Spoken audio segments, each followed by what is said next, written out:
عمران خان کو اڈیالہ جیل سے کوٹ لکھپت جیل منتقل کرنے کا فیصلہ. آج مریم نواز کی حکومت کو 100 دن مکمل ہو چکے ہیں اور ان 100 دنوں میں ان کی پرفارمنس کیسی رہی ہے, وہ فون کال جو ہے وہ کس کی تھی, وہ کیا گفتگو ہوئی میری. عمران خان ان کی حکومت جب جا رہی تھی تو سپریم کورٹ تو کھلی, لیکن اسلام آباد ہائی کورٹ کیوں کھلی تھی؟ کانگریس بھی خوش ہے, بی جے پی بھی خوش ہے. ان کو کیا پتا فارم 45 اور فارم 47 کیا چیز ہوتی ہے.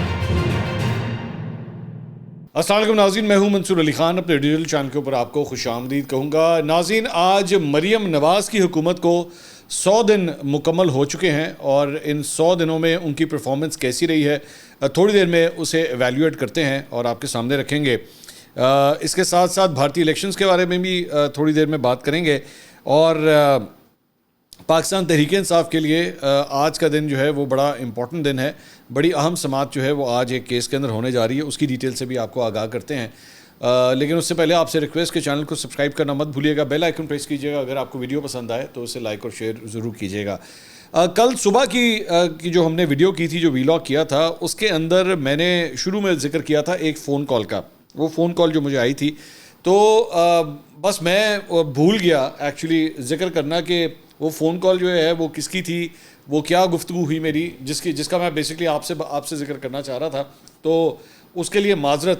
لیکن اب میں وہ مجھے چونکہ یاد, بہت سے لوگوں نے کامنٹ کیا کہ جی بتائیں وہ آپ نے کس فون کال کی بات کر رہے تھے. تو یہ بیسکلی پاکستان کے ایک بہت بڑی کارپوریٹ کمپنی کے سی ای او کی مجھے کال تھی. میں نام نہیں لینا چاہوں گا اوبیسلی کیونکہ میں نے ان سے اجازت نہیں لی, لیکن ان کی مجھے کال آئی اور یہ کال جو ہے یہ عمران خان صاحب کے حوالے سے جو فیصلہ آیا اس کے بعد یہ کال تھی. اور میں جب کمپنی کی بات کر رہا ہوں تو ایک ملٹی نیشنل کمپنی کی بات کر رہا ہوں, میں چھوٹی موٹی کمپنی کی بات نہیں کر رہا. تو انہوں نے مجھ سے بیسکلی یہ رائے لینا چاہ رہے تھے کہ یہ جو عمران خان صاحب کے حق میں فیصلہ آیا ہے سائفر کا, اس کو آپ کیا دیکھ رہے ہیں, کیا ہواؤں کا رخ جو ہے وہ تبدیل ہو رہا ہے؟ تو میں نے کہا جی میں ابھی اتنی جلدی نہیں سمجھتا کہ ہواؤں کا رخ تبدیل ہو رہا ہے. ابھی تو بہت سا لمبا سفر ہے. ابھی آپ سمجھ لیجئے کہ لاہور سے اسلام آباد اگر آپ نکلے ہیں تو ابھی جو ہے وہ بھیرا بھی نہیں آیا, ابھی بھیرا ابھی آنا ہے. تو اس سے آپ اندازہ لگا لیجئے کہ وہ ٹائم ہے. تو میں نے کہا جی آپ اتنا کنسرن کیوں شو کر رہے ہیں؟ انہوں نے کہا دیکھیں کنسرن نہیں میں شو کر رہا, میں ظاہری بات ہے یہ تو سیاست ہے, سیاست میں کبھی کسی کے حق میں فیصلہ آتا ہے, کبھی کسی مخالفت میں آتا ہے. لیکن ہمیں اگر تو یہ سچویشن بننے جا رہی ہے کہ عمران خان صاحب کی واپسی ہو رہی ہے کچھ بھی, یا اگر نہیں ہوتی ہے تو پھر کیا سڑکوں کے اوپر احتجاج ہوگا, دنگے فساد ہوں گے, لانگ مارچ ہوگا, کیا آپ دیکھ رہے ہیں؟ تو میں نے کہا جی it's too early to give a decision right now, analysis on this. تو میں نے کہا لیکن آپ یہ کیوں پوچھ رہے ہیں؟ تو انہوں نے کہا کہ میں ایکچولی اس لیے پوچھ رہا ہوں کہ اب نا معاشی اشاریے جو ہے اب کچھ بہتر ہونا شروع ہو گئے تھے. مہنگائی جو ہے وہ کم ہونا شروع ہو گئی ہے, ڈالر کا ریٹ سٹیبل ہو گیا پچھلے کئی مہینوں سے, جو ہے وہ اس بینڈ کے اندر یہ 277 سے 280 کے بینڈ کے اندر جو ہے وہ لاک ہوا ہے. تو نمبر گیم جو ہے اب ہم دیکھ رہے ہیں کہ انٹرسٹ ریٹس بھی جو ہیں وہ نیچے آنے لگے ہیں. ایکسپیکٹ کیا جا رہا ہے کہ یہ اب 10 تاریخ کو جو ہے وہ موسٹ پرابلی جو فیصلہ آئے گا جون کو, تو انٹرسٹ ریٹس جو ہیں شاید کم ہو جائے. تو ہم یہ دیکھ رہے ہیں کہ یہ بہتر ہوگا پاکستان کے لیے. تو لیکن اگر سیاسی کشمکش دوبارہ بڑھ گئی تو پھر یہ سارے نمبرز جو ہیں ان کو لاک لگ جائے گا اور پرابلمٹک جو ہے بن جائے گا. تو یہ گفتگو جو ایکچولی انہوں نے کل پرسوں مجھ سے کی تھی, جو میں آپ کو بتا نہیں سکا تھا, تو اس کا شاخسانہ اگلے دن ہی یعنی کہ کل ہم نے اسٹاک مارکیٹ میں دیکھ لیا کہ جو کنسرن ان کا نظر آ رہا تھا وہی کنسرن اسٹاک مارکیٹ نے بھی دکھایا کہ اسٹاک مارکیٹ جو ہے 900 پوائنٹس گر گئی, 900 پوائنٹس گر گئی. اور ہو سکتا ہے کہ انویسٹرز کے ذہن میں بھی بالکل یہی بات ہو جو وہ مجھ سے ڈسکس کر رہے تھے. تو بائی دا وے میں جس کمپنی کے سی ای او کی بات کر رہا ہوں ان کی کمپنی جو ہے وہ اسٹاک مارکیٹ کے اندر بھی انلسٹڈ ہے. تو میں دیکھ رہا تھا کہ دن بھر جو ہے بالکل سلائیڈ ہی رہی ہے, یہ آپ دیکھ سکتے ہیں, یہ بالکل سلائیڈ رہی سارا دن, اور 908 پوائنٹس جو ہے وہ مارکیٹ گر گئی. یہ 76,000 پوائنٹس تک جا چکی تھی, بلکہ اس سے بھی انہوں نے کراس کیا تھا, لیکن اب 74,666 کے اوپر جو ہے کل اس نے کلوز کیا ہے. اچھا جی, اب آ جائیں مریم نواز کے وزارت اعلیٰ کے 100 دن. تو مریم نواز کے 100 دن جناب 26 فروری کو انہوں نے اپنے عہدے کا حلف اٹھایا تھا, اور 100 دن کے اندر کیا کچھ ہوا ہے, کس طرح اس کو ایویلیویٹ کرتے ہیں. دیکھیے سب سے پہلے تو مریم نواز نے جو آغاز کیا تھا, جو اچھا ایک جیسچر مجھے نظر آیا تھا کہ انہوں نے اپوزیشن لیڈر جو تھے بچر صاحب, ان کے ساتھ ایک بڑا اچھا کارڈیل قسم کا ریلیشن بنانے کی کوشش کی تھی, اور انہوں نے کہا تھا کہ جی ہم مل کے جو ہے انشاءاللہ اکٹھے ساتھ چلیں گے. لیکن یہ بھی حقیقت ہے کہ میاں اسلم اقبال, جن کو ایکچولی پہلے اپوزیشن لیڈر وہ بنانا چاہتی تھی پاکستان تحریک انصاف, ان کو آپ نے اسمبلی تک ہی پہنچنے نہیں دیا. ٹھیک ہے, ان کو حلف ہی آپ نے لینے نہیں دیا. تو یہ that brought a bad test. لیکن اس کے بعد جو اپوزیشن لیڈر بنے ان کے ساتھ ایک اچھا رابطہ شروع ہوا. اس کے بعد مریم نواز نے شروع کے اندر ہی جو ہے سڑکیں بنانے کا اعلان کر دیا. انہوں نے کہا جناب جہاں جہاں پہ سڑکوں کا جال جو ہے وہ بچھاتے ہیں, اور آپ جانتے ہیں مسلم لیگ نون کا ایک یہ بڑا فیوریٹ پروجیکٹ ہوتا ہے سڑکیں بنانا. تو انہوں نے کہا کہ سڑکیں جہاں جہاں خراب ہیں ان سڑکوں کو ٹھیک کیا جائے. لاہور شہر کے اندر خاص طور پہ جو بزدار صاحب تھے ان کے دور میں جو ہے وہ کوڑا کرکٹ کا بڑا مسئلہ پڑ گیا تھا اٹھانے کے حوالے سے. اس کے حوالے سے بھی جو ہے وہ ایکٹیویٹی شروع ہوئی. اس کے بعد میں ذرا پہلے اچھی چیزیں بتا دوں, پھر بری چیزوں کی طرف میں بعد میں آتا ہوں. اس کے بعد صوبے میں جو ہے وہ 5 ایکسپریس ویز کی تعمیر کا آغاز, اس کا انہوں نے اعلان کیا. روٹی کی قیمت میں کمی. اب روٹی کی قیمت میں جو کمی تھی وہ بڑی کنٹروورشل رہی, کیونکہ انہوں نے 16 روپے کا اعلان کیا لیکن تندوروں کو جو ہے وہ انہوں نے کانفیڈنس میں نہیں لیا تھا. اس کے بعد میاں صاحب, بڑے میاں صاحب اور مریم نواز صاحبہ جو ہیں ایک تندور کے اوپر چلے بھی گئے. وہاں پہ جا کے انہوں نے چیک اپ بھی مارا کہ اب ظاہری بات ہے جب تو نواز شریف سے مریم نواز کسی بھی تندور میں جائیں گے تو اگر آپ اس کو کہیں گے کہ روٹی 6 روپے دیے تو کہے گا بھائی جان روٹی 6 روپے دیے. وہ 16 روپے, وہ پاگل ہے, وہ کہے گا جناب 20 روپے دیے گی. اس نے مار کھانی ہے بیچارے نے. تو انہوں نے دیکھا کتنے کیے, انہوں نے کہا 16 روپے. ہاں ٹھیک ہے, every thing is all right. تو لیکن یہ بھی حقیقت ہے کہ بہت سی جگہوں پہ 16 روپے کی نہیں ملتی رہی روٹی, جو ہے بڑی مہنگی ملتی رہی. لیکن ساتھ ہی جو ہے کے پی نے بھی جو ہے وہ یہ کام کیا, خیبر پختونخوا نے, ان کی جو حکومت تھی انہوں نے اس کو 15 روپے کر دیا. انہوں نے کہا 81 روپے ہور تھلے آنے ہیں. ایک یہ ڈیولپمنٹ ہوئی. لیکن اس کے علاوہ پولیس کے حوالے سے جو ہے وہ ہم نے دیکھا کہ انہوں نے 2 مختلف جو ہے وہ مواقعوں کے اوپر مواقع سے آئے جہاں پہ انہوں نے وردی پہنی. اب جب وردی پہنی تو اس پہ بڑی کنٹروورسی ہوئی. نون لیگیوں نے کہا کہ جناب بڑا زبردست, بہت خوبصورت بھی لگ رہی ہیں, پیاری بھی لگ رہی ہیں. پی ٹی آئی والوں نے کہا یہ کیا ڈرامے بازی ہے, مطلب یہ اس طرح کی حرکتیں کرنے کی کیا ضرورت ہے. انہوں نے کہا جی ہم جو ہے وہ جو ہے وہ فخر ہے پولیس ہمارا, اور اس کے لیے ہم یہ سب کچھ کر رہے ہیں, ہم پولیس کو خراج تحسین پیش کرنا چاہتے ہیں. تو پی ٹی آئی والوں نے کہا جناب کس بات کی خراج تحسین پیش کر رہے ہیں, ہمارے لوگوں کو اٹھا لیا, غائب کر دیا, اس بات کی خراج تحسین آپ پیش کر رہے ہیں. کوئی اس میں خراج تحسین پیش کرنے والی بات نہیں ہے. یہ بھی سارا کچھ جو ہے وہ انہی کی ٹینیور میں ہوتا رہا. تو پولیس سے زیادہ میں ٹھیک ہے آپ ایک آدھی دفعہ یہ کام کر لیتے ہیں, آئی ڈونٹ مائنڈ دیٹ, اس میں کوئی بری بات نہیں میری نظر میں. آپ ایک آدھی دفعہ یونیفارم پہن لیتے ہیں, لیکن یونیفارم سے زیادہ ضروری یہ ہے کہ وہ جو سائل آتا ہے نا تھانے کے اوپر, اس کا جو نظام ہے شکایت سننے کا اور شکایت کو ریزالو کرنے کا, وہ یونیفارم ہونا چاہیے. یونیفارم سے مراد کہ وہ اسموتھ ہونا چاہیے. رادر دین آپ کے یونیفارم پہننے سے چیزیں نہیں ٹھیک ہوں گی. چیزیں ٹھیک ہوں گی جب آپ سسٹم کو ٹھیک کریں گے. تو پہلی دفعہ ٹھیک تھا میرے خیال میں مریم نواز کا یونیفارم پہننا, دوسری دفعہ کچھ مٹھا زیادہ ہو گیا میرے خیال میں, وہ اوور ہو گیا, اس کی ضرورت نہیں تھی. اس کے علاوہ تعلیم کے شعبے کے اندر جو ہے وہاں پہ بھی کچھ انہوں نے اناؤنسمنٹس کی. لیکن انہی کے دور میں جو ہے وہ پرنسپل ایچسن کالج نے ریزائن کر دیا. اور خیر اس میں ماشاءاللہ جو گورنر تھے اس وقت کے بلیغ الرحمان صاحب, جو کہ نون لیگ سے تعلق رکھتے ہیں, وہ ان کا زیادہ کمال تھا. مریم نواز کا تو اتنا کمال نہیں تھا. لیکن آبویسلی حکومت جو ہے وہ اس اقدام کو ڈیفینڈ کرتی رہی. عظمہ بخاری صاحبہ جو ہیں وہ مختلف شوز میں آ کے اس کو ڈیفینڈ کرتی رہی, جبکہ یہ ڈیفینڈ کرنے والی چیز نہیں تھی. اس کا تعلق ان کے گورنر کے ساتھ تھا اور احد چیمہ صاحب جو وفاقی کابینہ کا حصہ ہیں ان کے ساتھ تھا, کہ ان کے بچوں کے لیے جو ہے وہ ایچسن کالج کے اندر انہوں نے کہا جی فیس کا جو ہے ویور دے دیں. بعد میں ان کو اپنی یہ بات واپس لینی پڑی. بہرحال ایچسن کالج کا پرنسپل جو ہے ریزائن کر کے چلا گیا. تھامسن آسٹریلین جو تھا وہ چھوڑ کے چلا گیا, اور بعد میں اب نئے پرنسپل جو ہیں ان کو اپوائنٹ کر دیا گیا ہے. اب ذرا جو اس کے علاوہ کسان کارڈ جو ہے اس کا اعلان کیا گیا. لیکن ساتھ ہی ساتھ کسانوں کے حوالے سے ایک بہت بڑی جو ہے وہ کنٹروورسی شروع ہوئی جب گندم کا جو سرکاری ریٹ اناؤنس کیا گیا, اس کے خلاف بڑا شدید قسم کا احتجاج جو ہے وہ پورے پنجاب کے اندر ہوا. اور کسانوں نے لاہور تک آ کے جو ہے وہ اپنا احتجاج ریکارڈ کرایا. مریم نواز کے دور کے اندر ہی یہ سب کچھ ہوا. پنک گیمز, خواتین کی خصوصی گیمز کا اعلان جو ہے وہ کیا گیا. مریم نواز صاحبہ نے جا کے ان کا گیمز کا افتتاح کیا. اچھا سٹیپ تھا میرے خیال میں خواتین کے لیے. کتنے ہی جو ہے وہ ایسے جتنے بھی موقع ہوں وہ کم ہے کہ ان کو جو ہے وہ سپورٹ مل سکے. ایک اور جو کنٹروورشل کام مریم نواز صاحبہ کے ان 100 دنوں میں ہوا وہ ڈیفیمیشن کے حوالے سے جو قانون لے کر آئے